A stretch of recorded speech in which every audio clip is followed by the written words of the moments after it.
We get to decide how to live the day when we get up in the morning. We have a choice between leading a life of faith, joy, and expectation of favor, or one of discouragement, defeat, and problem-focused living. Happiness is not something that just happens. We must decide what to do. You need to determine what you want to do first thing in the morning. You can choose to have a joyful day, focus on the positive, be appreciative, cherish your family, and intend to savor the day. If you don't decide on how you're going to live, circumstances will. You'll notice every issue and how things won't turn out as planned.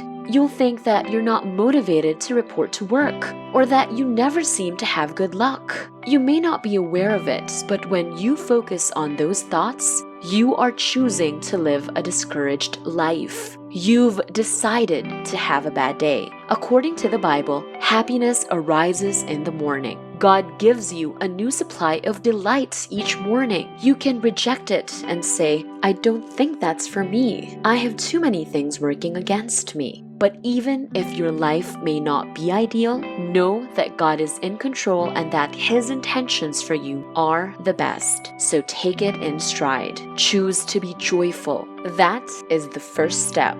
To everyone listening and watching this, decide today that you will be happy and that you will not wait for something extraordinary to happen. Say, I've made up my mind that I won't waste any more of my time being depressed and unhappy. Psalm chapter 5 verse 11 says, But let all who take refuge in you be glad. Let them ever sing for joy. Spread your protection over them, that those who love your name may rejoice in you. Therefore, we should have a positive mindset, like high spirits. In Psalm 118 verse 24, it is said that this is the day which the Lord has made. We will rejoice and be glad in it. But if you want to be happy, you must choose to be happy on purpose. You have to set boundaries and declare, I'm not going to allow other people to take my joy. I'm not allowing the things that aren't going well to make me bitter. I won't let my workplace issues prevent me from living my life to the fullest. I'll be glad.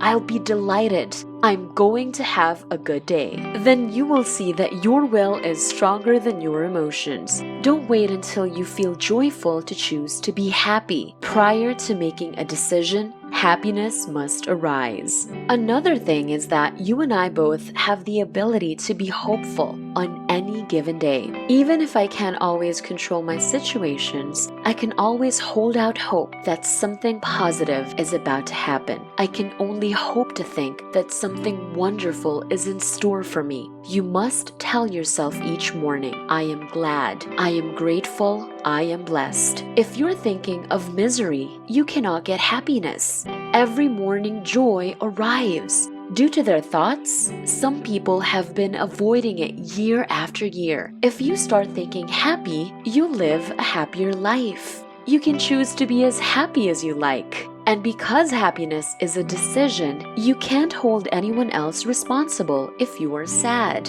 You don't seek happiness. Instead, you make it for yourself. It results from doing and thinking the right thing. Happiness is a state that is independent of your environment. It depends on what's happening inside of you. What sort of thoughts are you having? Is it, I'll never get better, I'm defeated, I cannot overcome my addiction? Maybe you believe yourself to be limited, or you always think that you have experienced a great deal of loss and suffering. Thus, you are unable to be happy. I'm telling you, you don't have to end your story like that.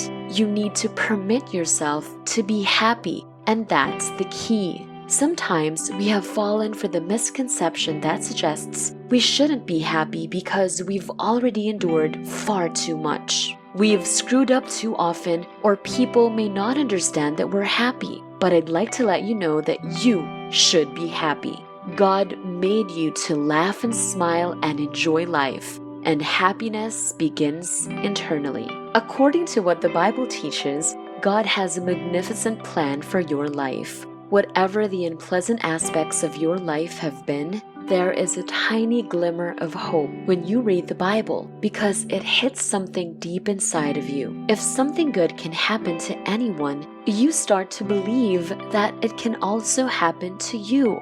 As soon as you begin to claim it as your own, you and I are not here by accident. God chooses anyone who is living now. God specifically chose you to be here now out of the billions of people who have lived and passed away. You woke this morning because of Him. He empowered you to rise from the bed, and you have received His favor. He planted the seeds of your greatness, and He refers to you as the head, not the tail, and that is you are more than a conqueror. Living a joyful life is one way we can glorify God. He didn't create you to struggle through the day, overcome by issues, and be discouraged by setbacks. God has given us this day as a gift. It should be our duty to live with trust, happiness, and goodness. We won't get this day back once it's finished. We don't have time to waste anymore on being negative, disheartened, concentrating on what didn't work out, or whining about who wronged us. We would live happier lives if we genuinely appreciate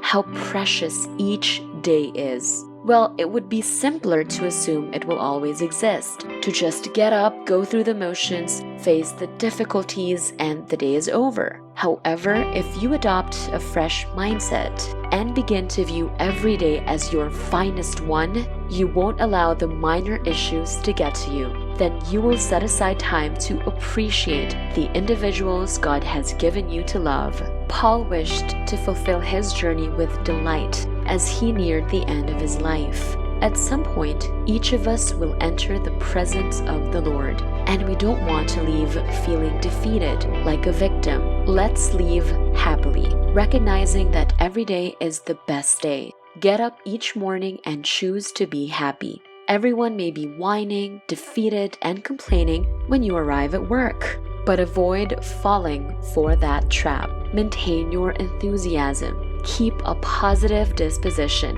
Continue to think positive. More enthusiastic people are needed in this world. The world needs more happiness because there are already several great deals of grief, doom, and despair all around us. If we're not careful, we will allow the events around us to affect us. We must constantly examine our attitudes and pray to God for strength to trust Him when things don't go as planned. So try this for this week. Try to keep an eye on your attitude throughout the day. Observe your attitude when things don't go your way. Then ask yourself, can I still have a fantastic day even when some circumstances don't go my way? According to Paul, there is always a way to spend a wonderful day with Jesus. That's why every morning you have to choose to be happy. Take pleasure in today, and He will always be with you every single day.